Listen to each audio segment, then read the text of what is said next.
Good day once more, peeps. Liesl here again, and in this video we are going to basically complete the construction on the guitar neck.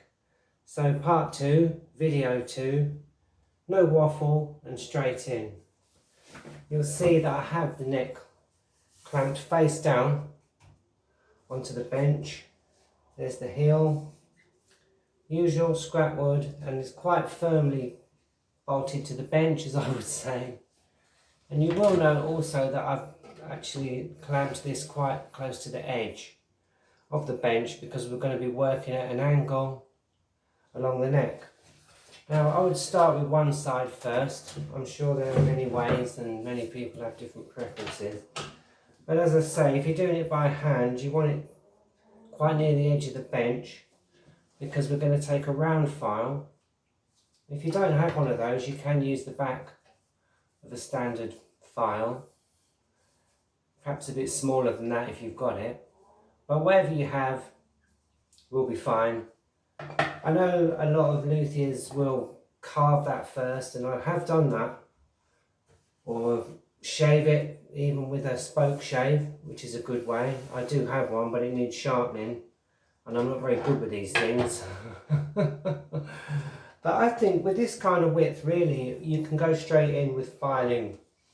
The reason I do have this little round file for this particular event is because we want to introduce a little bit of shape in and then basically shape the neck in all the way along till just before the headstock, where we'll just add a bit of final shaping, but more will become apparent. So starting about 3/4 of an inch to an inch away from the very top part or the bottom part of the heel, we just want to rest this at an angle of about 45 degrees and just go in and out.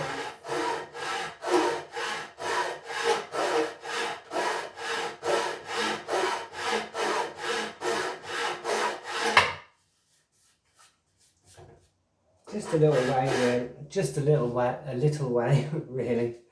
Oh, it's very hot today here.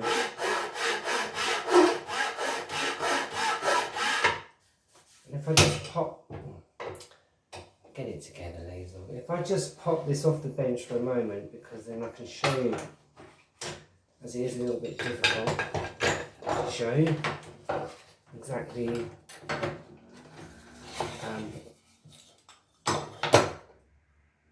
what I'm talking about. So you can see there, you see it's made this little groove, and we'll do an opposing one on the other side, and then you can see already that's starting to take a bit of shape, more like a guitar neck. And yeah, basically it's easier to do one side at a time because you're going to hit the workbench and not get the angle that you want. You will see what I mean. So if we just clamp this one back, and yeah, generally I'd clamp it sort of, we want to go up to about here on the back, just below where the headstock begins, if you see.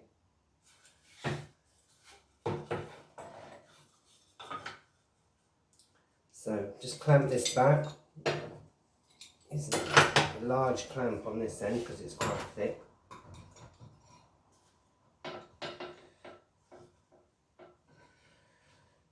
Just loosely so it doesn't tilt. Put a bit of wood on that end just to protect it. And where we said about there, I would say. Clamp her back down. And actually I do think actually that I just want to go a little bit closer to the edge. And there we go. That will be fine.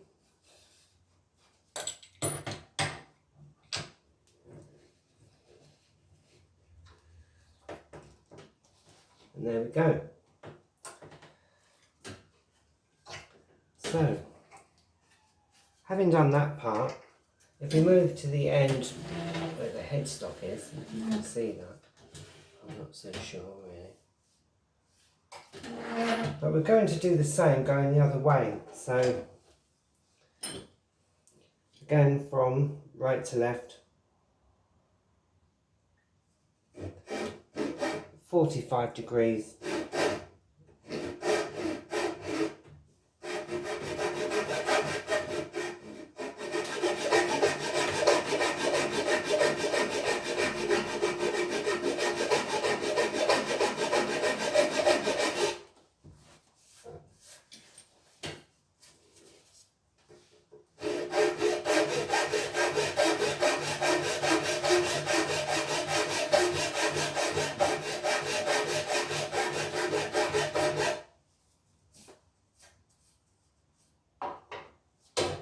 And I will show you, because it is worthwhile, and I'm sort of taking it on and off. We're going to shift it to that end of the bench in a moment anyway. So,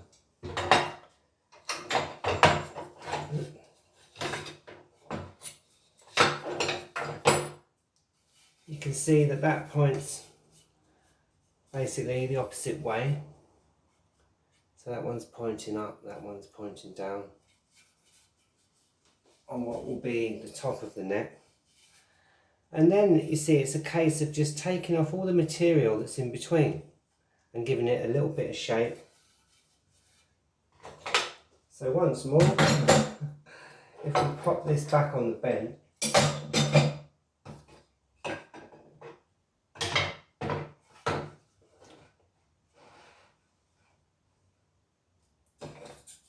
and then we can see what we're doing, where we're aiming and where we want to go. So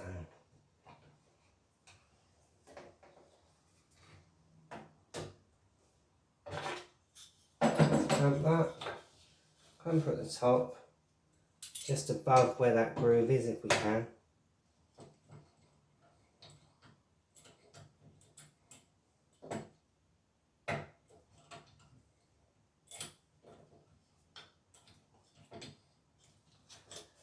And it's a little bit high, so I'm going to have to bring that down a little way, so we can get the clamp on here. If you have got a vise, obviously that's even better.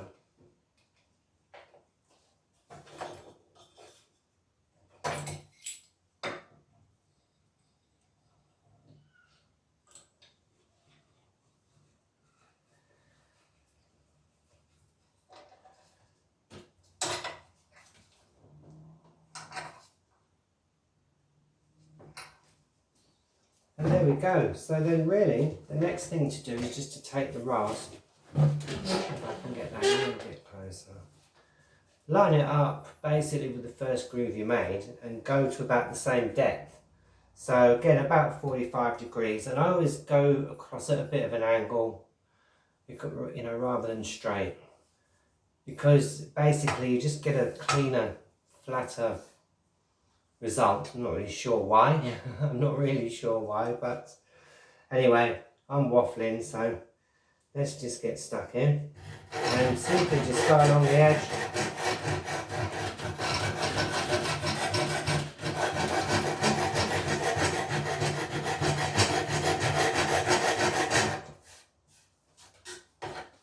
And if it's easier, then you can move this side and actually go down.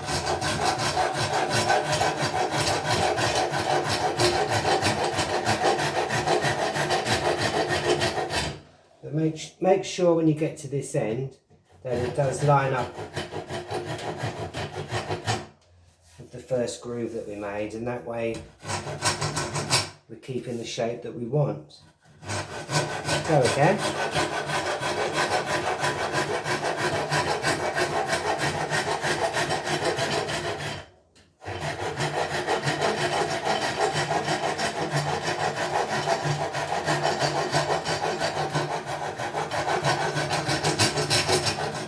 Same again, just turn it so that you're going in the same direction with the slot that we gouged out of there earlier, basically.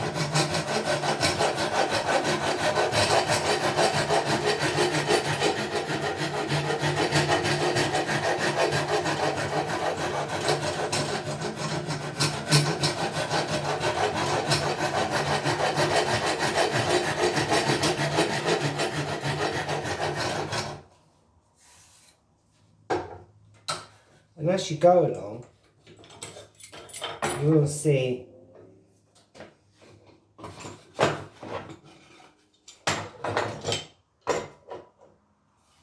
that that's quite nice and even. Hopefully you can see it. It started making it, there you go. And it's starting to look sort of guitar neck shaped. Now, basically, once you've done the first line, you just go in at an angle again and do the same again. If you keep it quite consistent, that should be more or less, obviously it doesn't have to be perfect, but more or less the same width all the way down. And I'll show you what I mean. So, put it back on the bench. Obviously, when you do this yourself, you won't need to keep taking it off the bench. But I just wanted us to be able to see exactly what it was all about, really, especially if this is your first guitar build. Yeah, you want to know what you're doing. So there it is. Let's just batten that down again and then see how we get on, right? Says Liesl, dropping things all over the place. It's hot today, it's 24 degrees centigrade. I'm not quite sure what that is in Fahrenheit, but I think it's well up in the 70s. So yeah, pretty hot in this small apartment. But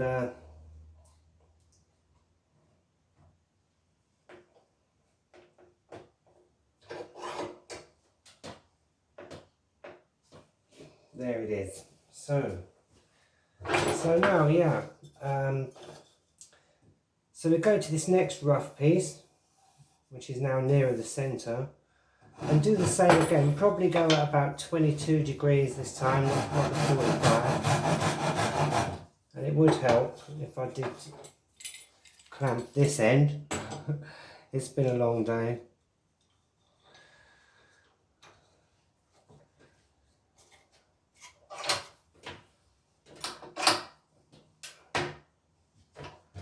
And yeah, just keep going. So just go more into the middle. Just go more towards the middle.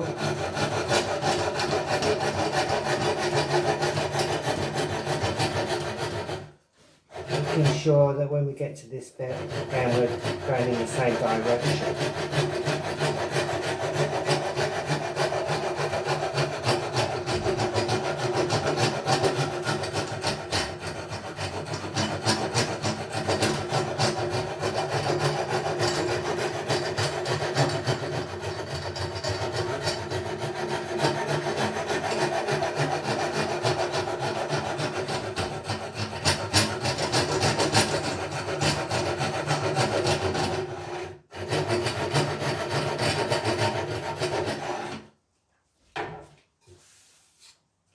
Always be careful of splinters. Yeah, because the amount of times I do this and then get splinters, so perhaps best not to touch it and just blow it. But then, as you can see then, says Liesl, because she can never get this off the bench.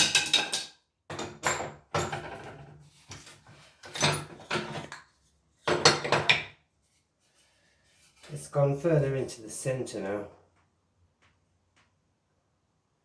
And obviously we'll do the other side. But you do need to go off the edge of the bench, so I'll clamp it this side for that. And it's starting to take shape. And basically you just keep going along. That part's still quite straight and sharp. So after that we'll just go in and basically do the same from there. And yeah, that's really all there is to it. You just keep going and keep rounding it off. I'd say that you could take it, depends how slim you like the neck. I like them quite chunky, so I probably wouldn't go a lot further than that. Probably go a little bit shallower, but also take this, you can see there where you want to go to. And the same, just file that all the way down. Back up again. And then really that's all there is to it. Once it's all been carved out and filed out there, We will sand it, quite a lot of sanding actually. If you've got an electric sander, even better, but I was doing by hand anyway. And it will become apparent. I'll show you how we kind of do the final touches if we want to round the back off a little bit more. This side will be complete by then, so you'll get a good idea. That's simply the same, although you go the opposite way. And yeah, basically that's it. After that, we'll stain the neck, because I'm going to stain this one. And then we're moving on to probably the final part of the construction, which is what I call the trinkets. So basically making the sound holes, dressing the sound holes with the metal grommets, just to make it look nice and fancy. One or two other little additions that are going to be a surprise. Yeah, and that's about it. So yeah, really, there's not a lot much more I could say. Everyone's got their own way of doing